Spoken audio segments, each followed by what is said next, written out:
Jadi sebenarnya Iya. saya itu tidak pernah kepikiran untuk kuliah, apalagi keluar dari Sulawesi. Bukakan mie toko. Iya. Sudah direnov semua toko di depan rumah. Oke. Waktu memutuskan untuk kuliah, wah kecewa orang tua. Jadi ini beasiswa ketiga sebenarnya.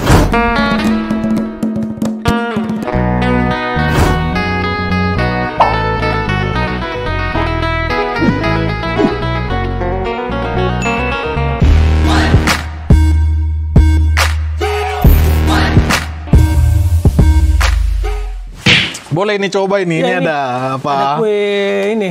Kalau di sini sebut kue bugis ini, tapi kalau di Mandar ini, kalau di kampungku sebut tupi. Tupi. Tupi Di sini ini. karena mereka nggak tahu namanya apa, dikasih kue bugis namanya. Kue bugis ah. Tapi mirip-mirip memang tupi ini. Isinya pisang apa, ini? Oh, kelapa juga isinya ya. Iya. Ini banyak, ini sudah menjadi kue Nusantara berarti Iya. ya. Dan tiap hari ada di sini. Berarti Sebutnya memang kue bugis. banyak yang makan di sini. Harusnya ada kue Mandar juga, masuk bugis saja ada kuenya. Nah, seberapa besar sih peluang anak muda atau khususnya di Sulawesi Barat barangkali ya bisa meraih atau bisa terpilih seperti Hairil ini untuk dapat beasiswa di Melbourne ini? Nah sebenarnya peluang setiap orang di Indonesia itu sama Ya. dan besar, tergantung bagaimana kita meyakinkan diri untuk berani mencoba. Berani mencoba. Kan sebenarnya salah satu masalah, saya asli dan lahir dan besar di sana. Salah satu masalah kita yang ada di sana itu minder. Benar, betul. Minder. Ketika melihat ada peluang untuk sekolah di luar negeri, minder duluan, Ya. nggak jadi daftar. Jadi yang paling pertama modalnya harus berani. Terus berani dulu ya. Berani. Selain syarat utamanya ya bisa berbahasa Inggris. Walaupun Ya. bahasa Inggris nggak harus sempurna. Sempurna ya. Ya minimal mencukupi syarat syarat standar yang di. Minimal kok bisa bilang I love you enggak ya? Jangan juga nih. Ini nanti juga setelah lulus akan ada pelatihan kok. Pelatihan begitu, jadi Ada- enggak akan usah di- perlu akan- terlalu khawatir ya. Kalau memang belum mencukupi bahasa Inggris yang diinginkan oleh kampus, setelah dinyatakan lulus akan dikasih pelatihan. Kan dikasih pelatihan bahasa lagi. Inggris. Berapa lama itu? Tergantung kemampuan masing-masing. Jadi nanti ada yang dapat 5 minggu, ada yang dapat 9 minggu, Oke. ada yang dapat 6 bulan. Ya. Tergantung kemampuan masing-masing. Saya waktu itu dapat 9 minggu. 9 minggu ya. 9 minggu. Gitu. Jadi ini kesempatan luar ya. Yana Sata di Mandar, coba mendaftar, jangan minder, harus berani. Coba untuk mencari tahu apa namanya beasiswa di luar negeri. Bayangkan kuliah gratis Pak.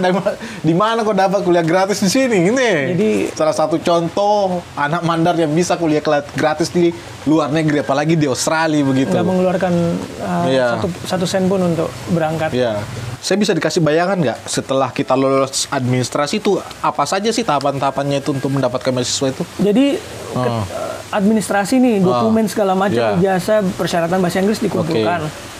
Setelah itu, ketika dinyatakan lolos administrasi, lolos berkas, akan diundang untuk tes bahasa Inggris dan interview. Oke. Nah, tes bahasa Inggrisnya itu IELTS.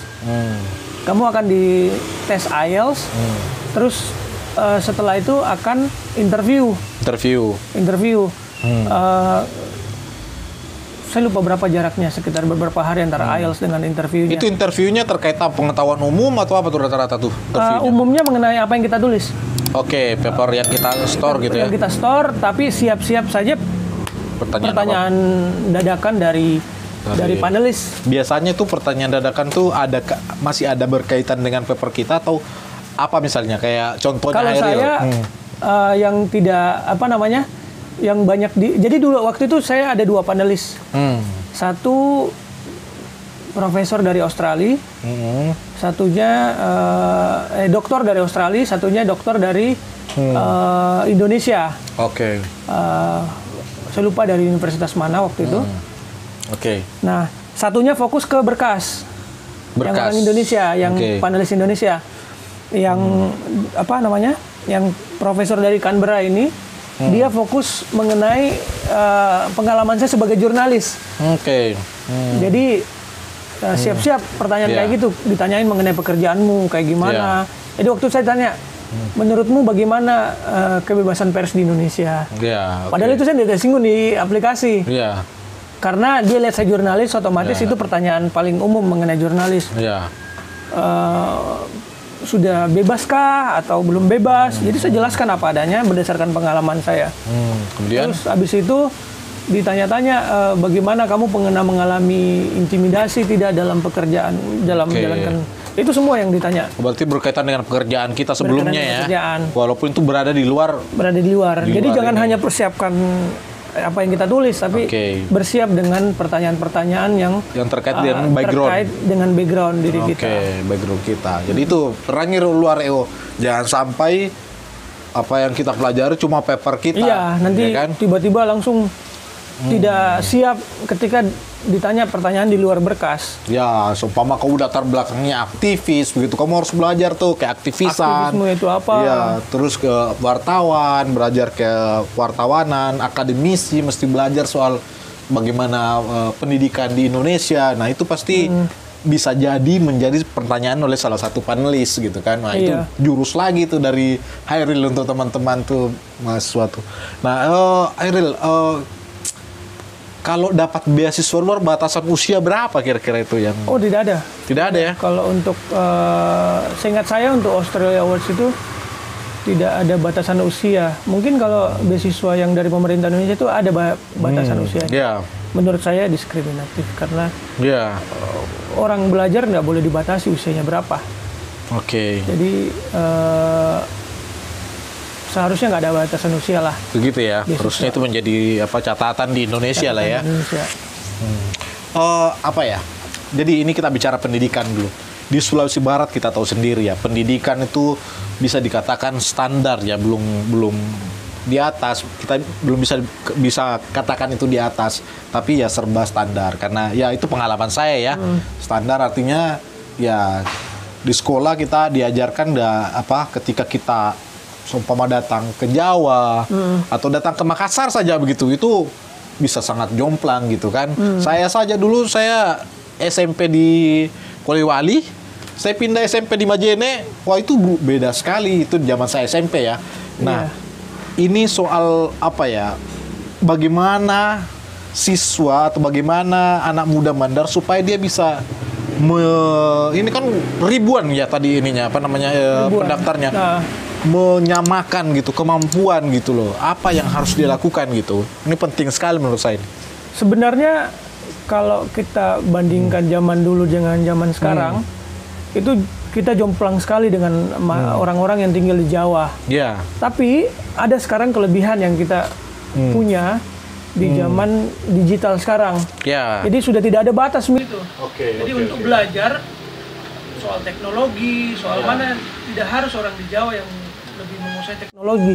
Orang di Tinambung, orang di Majene juga bisa lebih pintar dari orang di Jawa dengan adanya teknologi. Jadi manfaatkan teknologi untuk belajar. Nggak usah lagi berpikir bahwa di Jawa fasilitasnya lebih bagus. Jangan minder seperti itu. Sekarang apapun yang kau cari ada di internet. Ada internet ya. Jadi manfaatkan internet. Saya rasa juga walaupun akses internet belum merata di sana, tapi minimal orang di Sulawesi Barat sudah menikmati lah rejim internet ini. Itu yang dimanfaatkan agar bisa catch up atau setara dengan mereka-mereka yang ada di Pulau Jawa. Kita bisa terbelakang dalam hal fasilitas, tapi dengan internet kita bisa lebih bagus dari mereka. Yang kok cuma Mobile Legend berarti ya? Jangan cuma main Mobile Legend atau main Facebook. Main Facebook saja, aduh. Tiba-tiba curhat-curhat alay saja di Facebook. Nggak apa-apa, tapi lebih banyak mencari tahu informasi seperti yang disampaikan Hairil ini gitu kan. Bayangkan dia bisa manfaatkan sampai internet dengan baik. Australia luar biasa ini. Tapi kan Hairil ini sudah biasa tinggal di luar negeri dulu sebelum di Australia. Ini kan dulu di Amerika ya. 2 kali ya di Amerika tuh. Jadi ini beasiswa ketiga sebenarnya. Beasiswa pertama saya itu tahun 2009 ketika masih mahasiswa semester 7 di Unhas. Di Unhas ya. saya dapat beasiswa belajar bahasa Inggris selama 2 bulan di Ohio University ya. University selama 8 minggu di sana.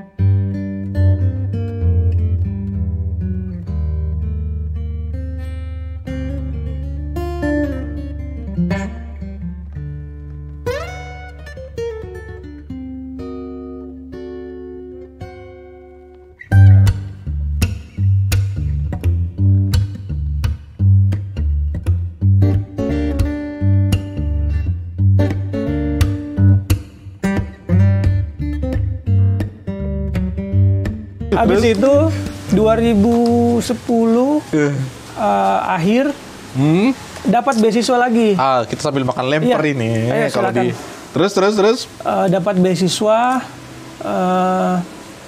selama 1 tahun. Jadi 2010. 2010 Di mana? di namanya Pierce College di Washington State. Itu daerahnya Boeing sama Microsoft. Gitu. Tidak jauh dari Seattle, sekitar 2 jam dari Seattle. Itu Ya, belajar ketemu Bill Gates di sana. cuman lewat rumahnya Bill Gates. Ada pulau kan? sendiri. Bill Gates itu punya pulau sendiri di sana. Ini Hairil ini daftar langsung dapat atau bagaimana nih kemarin? Oh enggak. Jadi kalau kita flashback ke belakang, Iya. sebelum saya berangkat Amerika itu waktu dapat beasiswa yang kedua, saya ingat pernah daftar beasiswa Australia Awards itu tahun 2010. 2010. Waktu itu saya ditolak. Oke, ini beasiswa awards. Ini yang termasuk ini atau gimana? Ini beasiswa yang sama. Oke. Jadi terus? memang sudah ada di dalam daftar saya ini, incaran saya dari awal. Oke. 2010. Wajar lah. Waktu itu saya juga sadar sendiri baru lulus kuliah, tidak ada pengalaman kerja, tidak ada pengabdian di masyarakat. Jadi wajar lah saya terima. Gagal. Terus saya mencoba kedua kali itu tahun 2000. Oke. Tahun 2000 itu gagal juga. Gagal lagi. Gagal kedua kali. Oke. Saya pikir Tadi tahun berapa sebelumnya? Tahun 2010. 2010. Terus tahun 2000. Tahun 2020, 10 tahun kemudian. Oh iya, 2020 ya. Gagal lagi. Gagal.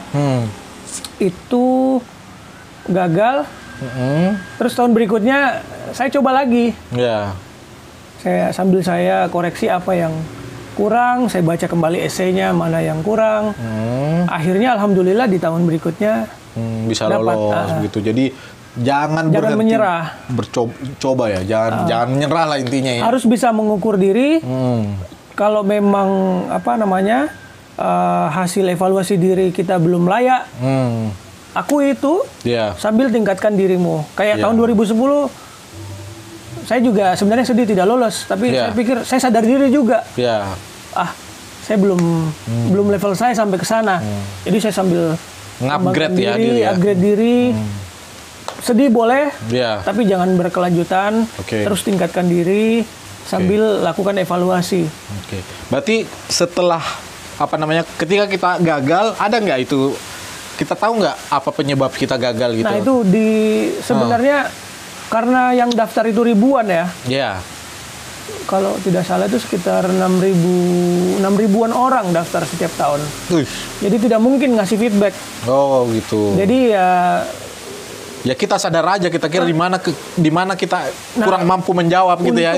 Untuk mendapat feedback itu kan nggak mungkin dari penyedia beasiswa. Jadi caranya nggak gimana? Tanya sama alumni-alumni yang sudah dapat. Oh, berarti apa yang mereka lakukan gitu ya. Nanti kalau dapat informasi dari mereka apa yang mereka lakukan, kan kita bisa evaluasi diri. Oh, ternyata ini yang dilakukan yang saya tidak lakukan. Di situ kita evaluasi, perbaiki di kesempatan berikutnya. Apakah memang ini ada niat dari awal kuliah atau bagaimana ini, Ril?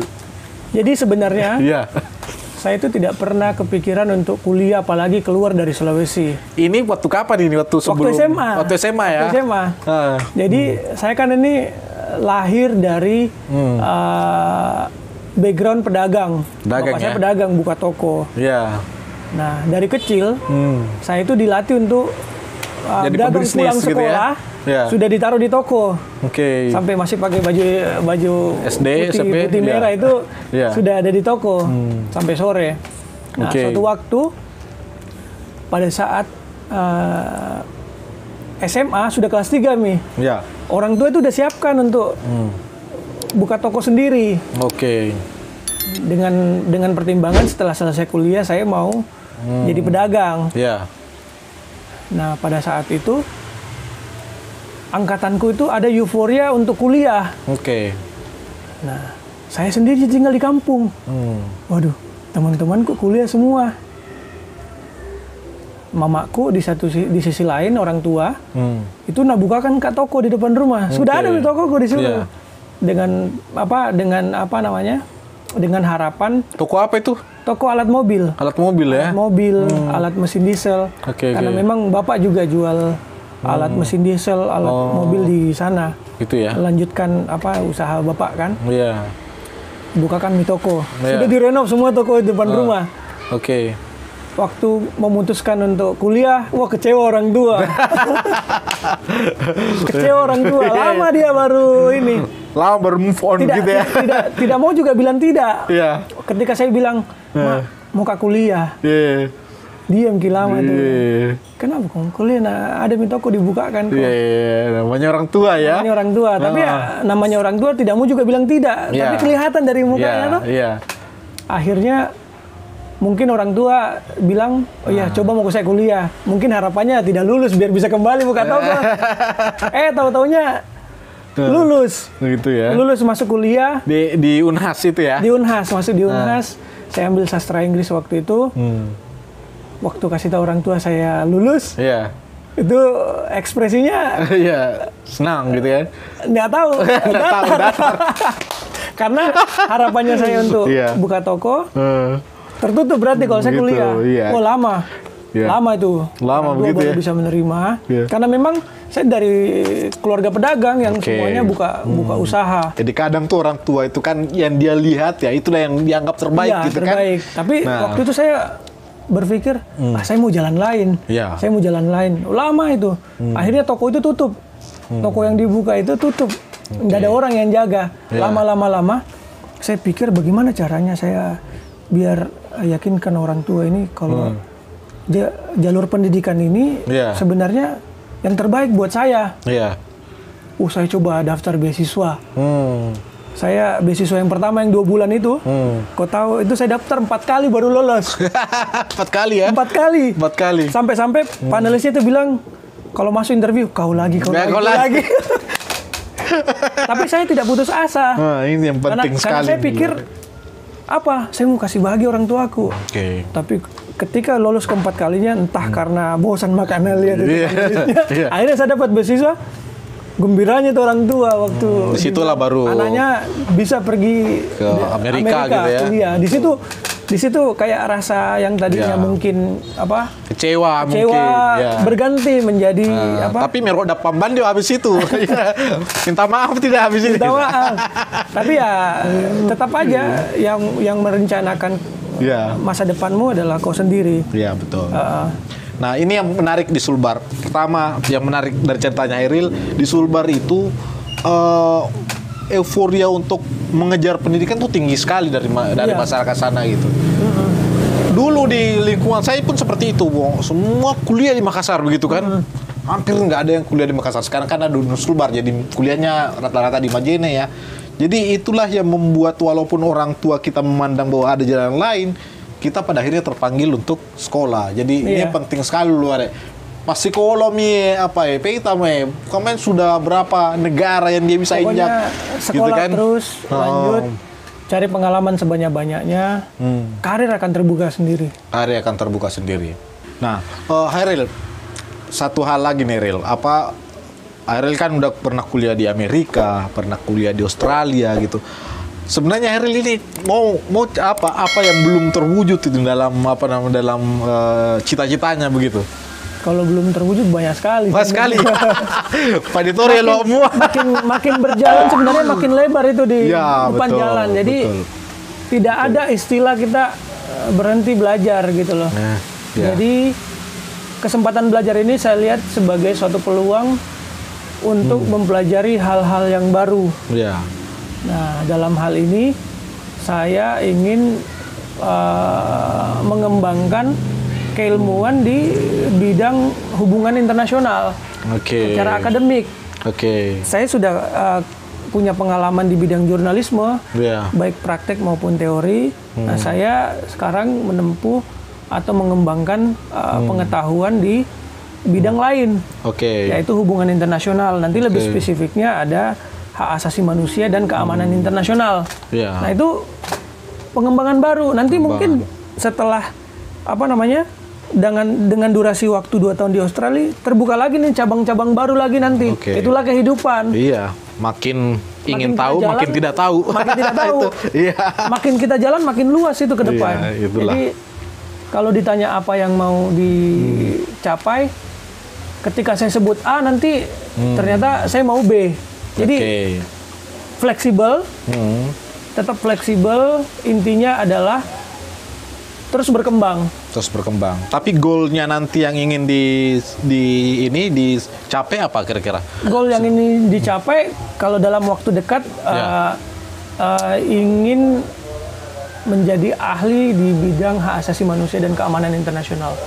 Tapi di Indonesia kan? Di Indonesia. Jangan sampai kau tinggal di Australia lagi ya. Banyak itu orang kalau sudah di luar malas mau pulang gitu kan. Ada juga yang sudah ada di Jakarta malas juga pulang di Mandar kayak saya nih. Ada juga yang mau pulang tapi kurang dihargai di negara ini, mereka tinggalkan. Itu kadang-kadang dilemanya ada gitu dilemanya. Tergantung sikon lah. Tergantung situasi ya. Nanti kalau saya bilang tidak mau pulang, ternyata saya tidak pulang, kan semua ada alasannya itu. Apalagi kalau sudah ketemu cewek Australia, aduh gimana ini? Tapi ini masih jomblo di sekarang ini. Really atau sudah ini, Bang? Kamu sudah punya rumah sendiri, kuliah sampai jauh-jauh, apalagi ini? Masih sendiri. Wih. Berarti masih peluang, masih ada nih luluari kalau cewek. Oke, terima kasih Hairil atas ngobrol-ngobrol kita hari ini. Semoga apa yang kita sampaikan hari ini bisa bermanfaat bagi generasi muda di Sumbar ya. Dan selamat jalan ke Australia. Mudah-mudahan di Australia semua cita-citanya Hairil bisa tercapai. Mari kita doakan teman-teman. Dan yang paling penting dia harus pulang kembali ke Indonesia gitu kan. Jangan sampai tinggal di sana. Oke, terima kasih. Assalamualaikum warahmatullahi wabarakatuh.